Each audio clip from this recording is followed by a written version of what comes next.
Okay ဒီမှာတော့ mystery request ရတဲ့နည်းများလာပြီဆိုတော့ဘာကိုပြောချင်တာလဲဆိုတော့ဒါ M2 ဆိုတာကကျွန်တော်တို့ M.2 လို့ခေါ်တယ်ဆိုတော့ဒီ mystery ကိုသိပါလိမ့်မယ်ကျွန်တော်နောက်ပိုင်းပါပေါ့နော်ဒီအရေးသွေးမြင့်တဲ့ performance မြင့်တဲ့ laptop တွေမှာကျွန်တော်တို့ဗာလဲ M2 slot M2 slot တွေပါလာတဲ့ M2 SSD ကခေါ်တာတွေ mystery ကိုကြားဖို့ပါလိမ့်မယ်အဲ့မှာကျွန်တော်ပြောချင်တာ M2 မှာဘယ်နှခုရှိလဲဆိုတော့ M2 မှာ SATA ရှိရယ်နော် NVMe ဆိုတာရှိရယ်နော် M2 မှာ SATA ရှိရယ် NVMe ရှိရယ်။ Okay ထားပါအခုကျွန်တော်ပြောမယ့်ဟာကဘာလဲဆိုတော့ M2 SATA SSD ဖြစ်ပါတယ်။ဆိုတော့ M2 ကကျွန်တော်တို့တနည်းအားဖြင့်ဘယ်လိုခေါ်လဲဆိုတော့ next generation form factor လို့လည်းကျွန်တော်တို့ခေါ်တယ်နော် NGFF လို့လည်းခေါ်တယ်နော်ဒီ M.2 ဟိုကျွန်တော်တို့ဒါ SSD ကိုဘယ်လိုခေါ်လဲဆိုတော့ next generation form factor SSD လို့လည်းခေါ်တယ်။ဆိုတော့သူကဘာရလဲဆိုတော့ solid state drive ဖြစ်တဲ့အတွက်SSD ဖြစ်တဲ့အတွက်ကျွန်တော်အရင်ရှိမှပြောတဲ့ SSD လိုမျိုးပဲကျွန်တော် performance ကတော့လုံးဝ amazing အရင်အတိုင်းပဲကျွန်တော် performance ကောင်းရမယ်သူ့ဘယ်မှာသုံးလဲဆိုရင်ကျွန်တော်ကဒါဒီလိုမျိုးပဲเนาะ ultra thin book တွေမှာသုံးတယ်เนาะအခုထားပါတော့ကျွန်တော်နောက်မှကျွန်တော်ပြောပြထားတယ်ဘယ်ဟို Acer ဆိုဘယ် brand တွေမှာ M2 slot တွေပါတယ်ဆိုတော့ကျွန်တော်ပြောပြထားတာရှိတယ်ဆိုတော့ဒီမှာကျွန်တော်မရှင်းပြတော့အဓိက miss လို့သိရမှာသူ့ကိုကျွန်တော်က thin book တွေမှာသုံးတယ်ဆိုလိုတာကအရင်ပပလေးထုတ်ရမယ့် book တွေ notebook လိုဟာမျိုးဒီလိုမျိုး pro book လိုဟာမျိုးဒီလိုမျိုးဟာမျိုးမှာသုံးပါเนาะဆိုတော့ okay ထားပါတော့ဒီလို device တွေမှာမြင်ရမယ်နောက်တစ်ခုက desktop တွေမှာကျွန်တော်မြင်ရနော်အဲ့တော့ ultrabook တွေ tablet တွေ notebook တွေမှာသုံးတယ်ဆိုအဓိကသတ်မှတ်နိုင်ရပြီဆိုတော့ဒီ M2 မှာက M.2 မှာ form factor ဘယ်နှမျိုးရှိလဲဆိုတော့5မျိုးလောက်သွားရှိရယ်နော်ဒီမှာ mystery မြင်ရတဲ့အတိုင်းပဲဒီမှာ M.2 2230 2242 2260 2280နဲ့22110ဆိုပြီးရှိရယ်အဲ့တော့ဒီမှာတစ်ခု mystery သိရမှာပါလဲဆိုတော့ကျွန်တော်တို့ဒီရှေ့မှာမြင်နေရတဲ့22ဆိုတာတွေ့ပါလိမ့်မယ်22ဆိုတာကျွန်တော်တို့ပါလဲအကုန်လုံးကတော့ကျွန်တော်တို့တွက်တာမီလီမီတာနဲ့တွက်တာဖြစ်တယ်နော်22ဆိုတာကကျွန်တော်တို့ဒါ width ကိုတိုင်းတာဖြစ်တယ်နော် width ကိုတိုင်းတာတယ်30ဆိုတာတော့ကျွန်တော် length ကိုတိုင်းတာဖြစ်ပါတယ်နော် wide ပေါ့နော်အကျယ်နဲ့အရှည်ပေါ့နော်ဒါတိုင်းမိတာလားအကျယ်ဆိုရင်တော့ကျွန်တော်ဘယ်လောက်ရှိမလဲဆိုတော့22 mm ရှိမယ်အကျယ်ရအကုန်လုံးကတော့ USA တူပဲနော်22 mm ကြီးပဲထုတ်ပေးထားတယ်ဒါပေမဲ့ quarter ဆိုကျွန်တော် long quarter ပေါ့နော် long ဆိုတော့ length လို့ပြောတာပေါ့နော် length กว่าပါတယ်30 mm length ရှိမယ်42 mm length ရှိမယ်60 mm length ရှိမယ်80 mm length ရှိမယ်110 mm length ရှိမယ်ပေါ့နော်ဒါတွေတော့ကျွန်တော်ခွာသွားပြီးတော့အစားစားထွက်လာတယ်ဒါတော့ form factor တွေပေါ့နော်ကိုရဲ့ slot ကကိုကဘယ်လိုဟာမျိုးကြတိတိကြိုက်တာလဲကြီးကြိုက်တာလားကို slot ကဘယ်လိုပါ support ပေးရလဲဒါမျိုးပေါ့မူတည်ပြီးတော့ကျွန်တော်တို့က form factor တွေရှာဝယ်ရမှာဖြစ်ပါတယ်ပေါ့နော် form factor တွေကတော့အမျိုးမျိုးထွက်တာဖြစ်ပါတယ်ဆိုတော့သူကတော့အဓိကကျွန်တော်တို့အကျယ်တဝင်းတော့ကျွန်တော်ပြောစရာတော့မရှိဘူးဆိုတော့သူရဲ့ speed ကလည်းဘယ်လိုပဲဆိုတော့သူ speed ကကျွန်တော်တို့ဒါ560 megabit per second ဆိုတော့ထားပြီးတော့ကျွန်တော်တို့ဒီအရင်ရှေ့မှာထွက်တဲ့ SATA SSD နဲ့လုံးဝပတ်တီပဲတူတူပဲเนาะဘာမှပြောင်းလဲမရှိဘူး transfer speed ကလည်းအဲ့လောက်ပဲဆိုတော့ mystery ရဲ့ဒီဆက်မှာ M2 slot ပါတယ်ဆိုရင်ကျွန်တော်ကဒီ M2 slot ပါတယ်ဆိုရင်ဒီ M2 SSD ကျွန်တော်ဆိုင်လို့ရတယ်เนาะအဲ့မှာမှကျွန်တော်ထပ်ပြီးတော့ပြောချင်တာရှိရယ်အဲ့ဒါအခုမှကျွန်တော်လာမှာเนาะOkay အဲ့မှာကျွန်တော်ပြောချင်တာကဒီမှာ mystery တခုတော့တဲခွဲတိဖို့လိုတာကဘာလဲဆိုတော့ကျွန်တော်တို့ဒီမှာပေါ့နော်ဒီဟာ key လေးတွေပေါ့ဒီ key လေးတွေဒါ mystery တိဖို့လိုတယ်အဲ့ key လေးတွေကဘယ်လိုလဲ M key နဲ့တော့ကျွန်တော် B key လို့ခေါ်တယ်နော် M key နဲ့ B key ရှိတယ်တကယ်လို့ mystery ရဲ့ဆက်မှာနော် mystery ရဲ့ဆက်မှာ B key တခုပဲ support ပေးရဆိုရင်ဒါကဘာလဲဆိုတော့ကျွန်တော် NVMe ကိုစိုက်လိုက်ရမှာမဟုတ်နော်ဆိုတော့ mystery ရဲ့ဆက်ကတကယ်လို့ M key ကို support ပေးရဆိုကျွန်တော်တို့က NVMe ကိုစိုက်လို့ရတယ်ပြီးတော့ SATA လည်းစိုက်လို့ရတယ်ဒါကိုကျွန်တော်အနောက်မှာထပ်ပြီးတော့ကျွန်တော်ပြောထားတယ်ဆိုတော့အခုလက်ရှိကကျွန်တော်သိစေချင်တာပါလဲဆိုတော့ major ဒီအခုပေါ့နော်ဒါကျွန်တော်တို့မြင်တွေ့နေရတာ SSD ကထားပါတော့form factor တစ်ခုခုပေါ့နော်2280ပဲထားပါတော့80 form factor ကျွန်တော်မြင်တွေ့နေရတယ်ဆိုတော့ကျွန်တော်ကဒီလို SSD ကျွန်တော်ဒီ SSD ကိုကျွန်တော်ကသုံးချင်တယ်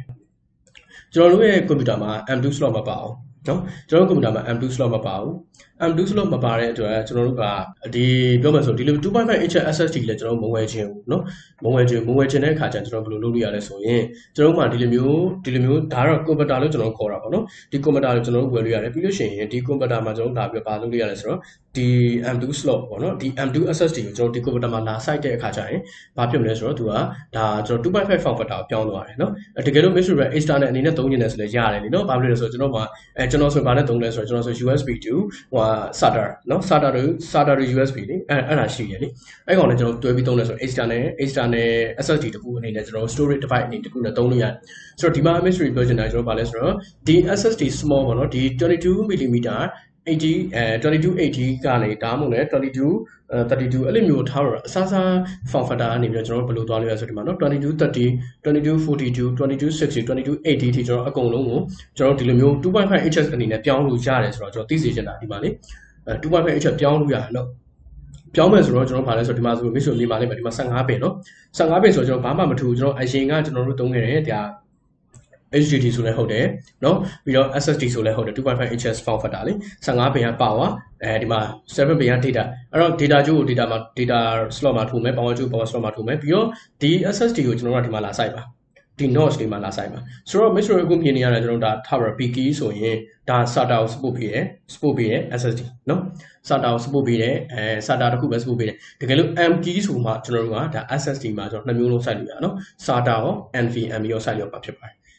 ်ဟို M2 အရွယ်စား SSD ကိုကျွန်တော်တို့က 2.5 အရွယ်စားရှိတဲ့ form factor ကိုပြောင်းယူလိုက်တာဖြစ်ပါတယ်เนาะဒီလိုလေးလုပ်လို့ရတယ်ဆိုတော့ mix ကိုသိအောင်ကျွန်တော်ပြောခြင်းဖြစ်ပါတယ်ဆိုလိုတာကကျွန်တော် SSD မှာ M2 ကနေပြီးတော့ကျွန်တော်တို့ 2.5 inches ကိုပြောင်းခြင်းနဲ့ရလားဆိုရတယ်ပြီးတော့ external drive အနေနဲ့သုံးမယ်ဆိုပို့ပြီးတော့သုံးဝင်တယ်ဒါကြလေ external drive အနေနဲ့မသုံးချင်ဘူးကိုယ့်ဘက်ကိုပဲဒီ M2 slot M2 SSD ကတ်ကိုဝယ်တယ်ပြီးလို့ရှိရင်ကိုယ့်ဘက်ကိုပဲဒီလို form factor အနေနဲ့သုံးချင်တယ်ဆိုရင် M2 slot ပါမှာထိုးလို့ရမှာအောင်အဲ့တော့ M2 slot မပါတဲ့အခါကျကျွန်တော်တို့ကအဲ့လိုမျိုး SSD form factor နဲ့သုံးလို့ရတယ်ဆိုတော့ပြောခြင်းဖြစ်ပါတယ်เนาะတကယ်လို့ဒီ SSD မှာနှစ်မျိုးရှိရပါတော့ကိုကဒီလိုမျိုး slot နဲ့ဒီ M2 slot ပါတဲ့ဟာကိုစိုက်ချင်တာဒါမှမဟုတ်ရင်2.5 inch SSD ကိုတစ်ခါတည်းဝယ်မလားပေါ့နော်ဒါကတော့ mix ရဲ့ဆုံးဖြတ်ချက်ဖြစ်ပါတယ် data speed ကကွာလားဆိုမကွာဘူးလုံးဝမကွာဘူး transfer speed ကနော်လုံးဝမကွာဘူး 5 times faster than HDD ပဲဒါကတော့ပုံသေးပဲနော်ဘာကြောင့်လဲဆိုတော့ SATA ပဲရှိတယ်နော် NVMe မှာကွာမယ်ကျွန်တော်ထပ်ပြောပြပြီပေါ့နော်โอเคကောင်းပြီအဲဆိုရင် mix တစ်ခုတည်းရမှာဒီခန်းမှာဆိုရင်ကျွန်တော် M2 slot မြည်တိ form factor ရွယ်စားမဆို 2.5 inches ရှိတဲ့ SSD ကိုပြောင်းလို့ရကြောင်းဒါ mix တင်ရင်အဆင်ပြေပါပြီဒီခန်းမှာနော်โอเคအဲ့ဒါကျွန်တော်ဆက်လိုက်မယ်ဆိုတော့နောက်တစ်ခုအနေနဲ့ပါလဲဆိုတော့ကျွန်တော်တို့ဒါပြောချင်တာက key တွေကြောင့်စပြီးတော့ပြောချင်တယ်နော် key တွေကိုပြောချင်တယ်ဆိုတာကဘာလဲဆိုတော့ကျွန်တော်တို့ဒီ SSD မှာကျွန်တော်တို့ key တွေရှိရဲအဲ့ key တွေကိုမူတည်ပြီးတော့ကျွန်တော်တို့ slot တွေ site ဒီ M ဒါက B key လား M key လားခွဲလို့ရတယ်နောက်တစ်ခုကကျတော့ကျွန်တော်ဘာကိုထပ်ပြီးတော့ပြောလို့ရတယ်လဲဆိုတော့ဒီ NVMe site လို့ရလား SSD တခု SSD မှာ SATA ပဲ site လို့ရလားဆိုတာရှိရဲဆိုတော့ဒီမှာ understanding key for M2 SSD နော်ကျွန်တော်ကဒီမှာ SATA SSD မှာပါတဲ့ key တခုတချို့ကျွန်တော်ပြောပြပေးချင်တယ်ဆိုတော့ဒီမှာနော်ဒီ M2 SSD ရ chemistry form factor ဟုတ်ပြီကျွန်တော် M.2 လို့ပြောတဲ့ SSD ဆိုရင်နော် M.2 form factor SSD ဒီမှာကျွန်တော် key ကဘယ်နှမျိုးလာလဲဆိုတော့3မျိုးလာနိုင်တယ်ဆိုတော့တစ်မျိုးကဘာလဲဆိုတော့ B key နော် B key ကကျတော့ mix ကိုတိဖို့လိုတယ်ဘာကြောင့်လဲဆိုတော့ဒီမှာများသောအားဖြင့် SATA တွေကျွန်တော်တို့ဝယ်ရဲဆို B key ပါလား M key ပါလားဆိုတော့ခွဲလို့ရတယ်အဲ့တော့ B key ကိုကျွန်တော်ဘယ်လိုခွဲလဲဆိုတော့10 pin wide နော်ဒီမှာသူ့ရဲ့ဒီnotch လေးကို notch လေးနဲ့ဒီအကွာအဝေးပေါ့နော်ဒီဘက်အစုံဘက်အကွာအဝေးမှာ6ပင်6ပင်ချားတယ်မိတ်ဆွေရေးလို့ရ2 4 6နော်6ပင်ချားတယ်6ပင်ချားပြီးတော့ notch တစ်ခုပါနေပြီဆိုရင်ကျွန်တော်တို့ဘယ်လိုသတ်မှတ်လို့ရလဲဆိုတော့ B key လို့ကျွန်တော်သတ်မှတ်လို့ရတယ်နော်နောက်တစ်ခါကျတော့ဒီတကယ်လို့ကျွန်တော်တို့ရဲ့ဒီ slot ကနော်5ပင်ပဲချားတယ်ဒီဘက်အစုံမှာ5ပင်ပဲချားပြီးတော့ဒီ5ပင်ပဲချားပြီးတော့ key တစ်ခုခုပါလာပြီဆိုရင်ဒါကိုကျွန်တော်တို့ဘယ်လိုသတ်မှတ်လို့ရလဲဆိုတော့ M key လို့သတ်မှတ်လို့ရတယ်နော်ဒါဆိုဒီမှာဆိုရင်6ပင်ဖြစ်တဲ့အတွက်ဒီမှာ B key လို့ကျွန်တော်သတ်မှတ်တယ်ဒီဘက်မှာ9ပင်ပဲရှိရတဲ့အတွက်ကျွန်တော် M key လို့သတ်မှတ်တယ်ဆိုတော့ကျွန်တော်ကဘာကြောင့်ဒီ B key တွေ M key တွေပြောနေရလဲဆိုတော့ဒါမျိုးဆိုထပ်ပြီးတော့ကြည့်ပါဆိုတော့ကျွန်တော်တို့laptop လုံးဝင်လိုက်ပြီ laptop လုံးဝင်လိုက်ပြီဆိုရင်ကျွန်တော်တို့မှာပါတဲ့ဒီ M2 slot ပါလာနိုင်တယ်ဗောနော်ထားပါတော့ M2 slot ပါတဲ့ SSD M2 SSD တခုခုစိုက်လို့ရတယ် laptop ကို mix ကိုဝယ်လိုက်ပြီဆိုပါစို့ဒါဆိုရင်ကျွန်တော်တို့မှာ M2 slot ရောပါလာပြီဟုတ်ပြီမင်းရဲ့ M2 slot က NVMe ဆိုရယ်ဒီပို့ပြီးတော့ကောင်းတဲ့အရေးသွေးမြင့်တဲ့ performance မြင့်တဲ့ SSD ကိုစိုက်လို့ရလားပေါ့နော်ဒါကိုကျွန်တော်တို့မေးလာပြီဆိုတော့ကျွန်တော်မသိတော့မသိဘူးကျွန်တော်မှပါတော့ပါတာပဲထိုးကြည့်လိုက်မယ်အဲ့လိုတော့အဆင်မပြေဘာကြောင့်လဲဆိုတော့ကျွန်တော်တို့ကဒီမှာပါလာတယ်ဆိုမှကျွန်တော်တို့ကအပြင်မှာလေ NVMe ကိုဝယ်ရမှာလား SATA ကိုဝယ်ရမှာလားဆိုတော့သိမှာဖြစ်ပါတယ်ဆိုတော့ကျွန်တော်တို့ဘာသိဖို့လိုလဲဆိုတော့အရင်ဆုံးကျွန်တော်တို့မှာပါတဲ့ပင်ပေါ့နော်ကျွန်တော်တို့မှာပါတဲ့ပင်ကိုကြည့်ဖို့လိုတယ်ပင်က6ပင်ဖြစ်တယ် okay ကောင်းပြီ6ပင်ဆိုတာ B key ပဲကျွန်တော်သိလို့ရတယ် B key ဆိုရင် mix မှတ်ထားမှာ B key တခုပဲပါလာလို့ရှိရင်ကျွန်တော်တို့ဘာပဲသုံးလို့ရလဲဆိုရင် only SATA ပဲသုံးလို့ရတယ် SATA SSD နော် SATA M2 SATA SSD တခုပဲကျွန်တော်တို့သုံးလို့ရတယ် okay ကောင်းပြီအဲ့တော့ကျွန်တော်တို့ speed ကဘယ်လောက်ပဲကျွန်တော်ရနိုင်မယ်ဆိုတော့960 MB/s လုံးဝမပူပါဘူးဒါအခုထက်ထိ SATA ပဲဖြစ်တဲ့အတွက်ဒီက bandwidth transfer နှုန်းတွေကပြောင်းလဲမှုကျွန်တော်မရှိဘူးဒါပေမဲ့ mix က B key တခုပဲပါလာလို့ရှိရင်ကျွန်တော်တို့က M key support ပေးတဲ့ NVMe ကိုတက်လို့ရမှာမဟုတ်ပါဘူးဒါတော့ mix သိဖို့လိုပါတယ်နောက်တစ်ခုအနေနဲ့ကြတော့ mix ရဲ့ set မှာနော် mix ရဲ့ set မှာ B key ရော M key ရောရောပြီးတော့ပါလာတာမျိုးတွေကြုံရတတ်ပါတယ်နော်ဒီ SSD ကျွန်တော်တို့ M2 slot မှာပဲ B key ရော M key ရောပါလာတဲ့ဒီဟာမျိုးပေါ့နော်ဒီ slot မျိုးတွေကျွန်တော်တို့ကြုံရတတ်တယ်ဆိုတော့အဲ့လိုဟာမျိုးကြုံပြီဆိုရင်လည်း mix တစ်ခုသိရမှာ B key ရော M key ရောလာပြီဆိုရင်လည်းကျွန်တော်တို့ရဲ့နော်ဒီ